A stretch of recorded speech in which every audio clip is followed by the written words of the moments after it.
የሙናፊቅ ምልክቶች ሶስት ናቸው። ኢዛ ሐደሰ ከዘበ ሙናፊቅ ሲናገር ይዋሻል። ውሸት ብቻ ነው፣ እውነት የለውም። ውሸት ነው በቃ። ያ አላህ ውሸትማ ዛሬ እኮ ተንሰራፋ። ውሸት የሚዋሹ ሰዎች ጭምር እስኪደነቁብን እንግዲህ የሚዋሹ ሰዎች አንዳንድ ውሸተሞች አይታችኋል። በጣም ውሸታም የሆነ ሰው ይደነቅባል ባንተ ውሸት እዴ ይላል። ታክሲ ውስጥ አላያችሁ? የደረስክ ሲባል ረዚያው ይኸው እዚህ ፒያሳ ደርሻለሁ ይላል። እሱ ያለው ቦሌ ነው። የዚህ ጊዜ ታክሲ ውስጥ ሁሉም ዞር ብሎ ያያል። ለምን? ውሸት ነው፣ የተወገዘ ነው። ወኢዛ ወዐደ አኽለፈ ቃል ከገባ ቃል ኪዳኑን ያፈርሳል። ወኢዛ እቱሚነ ኻን ሲታመን ይክዳል። ታማኝነትን አለመወጣት ብድር ተሰጥቶ አማና ተሰጥቶ ይላሉ የበፊቶቹ። ድፍናውን በዘመናችን ብር ያለው 200 ብር ከሆነ ያን 200 ብር ሳይዘረዝሩ ምን ሳይሉ ራሱን መመለስ ማለት እኮ ይላሉ። ይሄ ነው እኮ ይላሉ። እኛስ ጭራሽ አማናን አስቀምጥልኝች ለሆነች ጉዳይ ፈልግ ነው ሲል ሳላስፈቅደው ስራ ሰራበታለሁ።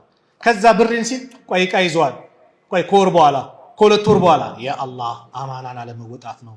ከባድ ነገር ነውና አላህ እንዲጠብቀን ዱዓ እያደረግን አማና እንወጣ። ነብዩ ጠላቶቻቸው እያባረሯቸው አማና እሳቸው ጋር ተቀምጦ አልይን ምን አሉት? ይህንን አማና ለነከሌ ሳትመልስ ወደ መዲና እንዳትመጣ አሉ። አየህ የጠላታቾቻቸውን ገንዘብ ጭምር የሚመልሱ ለምን? አደራ ነውና። ስለዚህ አደራችን እንወጣ ለማለት ነው።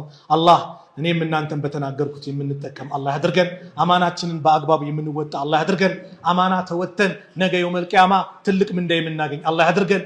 አማናን አለመወጣት የሙናፊቅ ምልክት ነው ተብሏል። አላህ ይጠብቀን።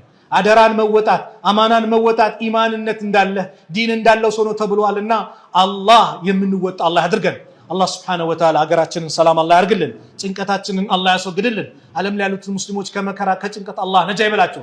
ፊሊስጤም ያሉት ወንድም እህቶቻችን ነጃ አላህ ይበላቸው።